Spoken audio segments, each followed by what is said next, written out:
Welcome back to Hannity. So in the wake of the horrific tragedy in Dallas last night, America's leaders are calling for people to come together. But President Obama and the left, well, like him, they've been doing the exact opposite now for years. They've been sowing the seeds of racial divide and making police officers out to be the bad guys. Don't believe me? Let's take a look at some of Obama's comments about cops over the years.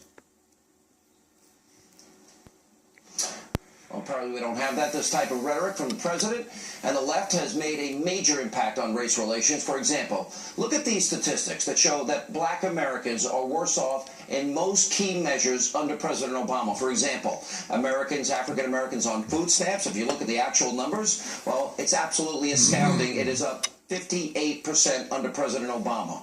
According to a recent Gallup poll, 35% of Americans now believe that they're worried a great deal about race relations. You have, further statistics that go on and on. The labor force participation rate, that's down by almost 20%. Home ownership rate of African Americans is down 4.6%. Median income is lower for African Americans under President Obama's leadership. And if you look at the number that really scares me, African Americans on food stamps is up by 58%.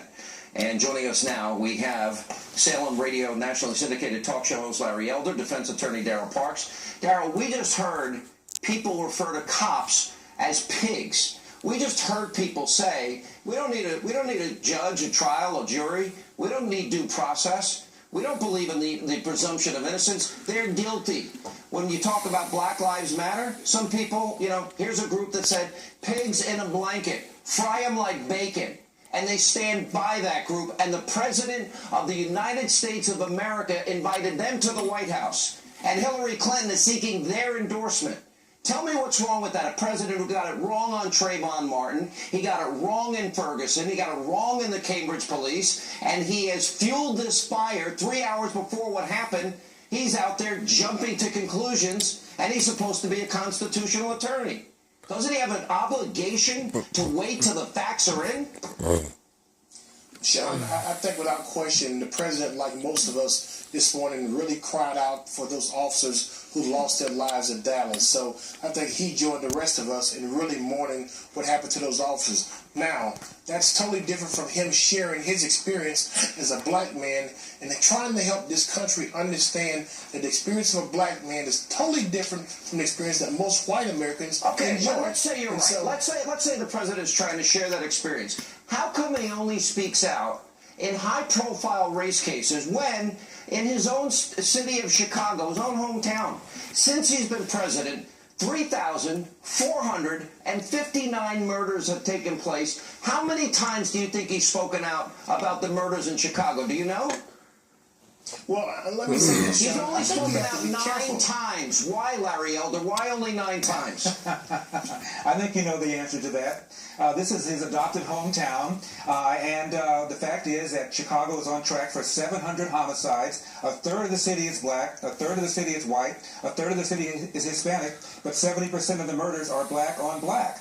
And this is a huge problem. And Obama's not talking about that because he has no answers for it. And one more thing real quickly. Part of the problem here is lack of information. The gentleman that you interviewed a little while ago said that people think we're stupid. It's not that we think that they're stupid. They are ill-informed. I bet you anything he has no idea that police shootings against blacks are down 75% in the last 45 years. Twice as many whites are killed by the police versus cops. And of the people that were killed last year by the cops, 965 according to the Washington Post, less than 4% of them were blacks who are unarmed. We have these protests now that are emerging all across cities in America. This one is in Atlanta. It looks like, from my years of experience, it looks like Peachtree Street. I can't say for sure, but that is Atlanta. We'll go to the ground in a few minutes. I go back to Darrell Parks. He said that Cambridge police acted stupidly before he had any facts or information. He said that Trayvon Martin could have been my son, or that could have been me 35 years ago. He made comments about Ferguson with that in every case, Darrell, without any evidence presented, without any facts given. And when the facts came in the case of Ferguson, you had black eyewitnesses that saw Michael Brown fight a cop for his gun and charge a police officer, and that officer's career was ruined. Why does this president rush to judgment in those cases, and he's utterly silent about 3,459 murders in his own hometown of Chicago, and he's virtually silent on those? I don't think he's silent on them, Sean.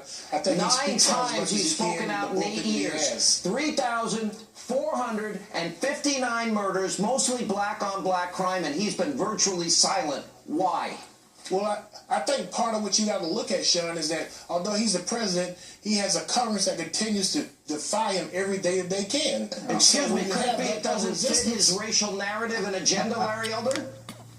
The Congress is stopping him from doing what he wants to do. It is absurd. The number one problem in the African American community, the black community, is the absence of fathers. I interviewed Kwesi Mfume, the head of the NAACP, several years ago, and I said, as between the presence of white racism, which is what Black Lives Matter is all about, versus the absence of black fathers, which poses the bigger threat to the black community? Without missing a beat, Sean, he said the absence of black fathers. Obama, in another time, said that a kid raised by a dad is 5 times more likely to be poor and commit crimes, 9 times more likely to drop out of school, 20 times more likely to go to jail. That's the problem we ought to be talking about. Yeah, and you know what, Larry, those statistics I gave, when you have 58% increase since Obama's been president, black Americans on food stamps, a 20% increase, black Americans not in the labor force, when you look at median income, real dollars down $2,400 in the black family, which is already below other races in this country, he's not solved the problem.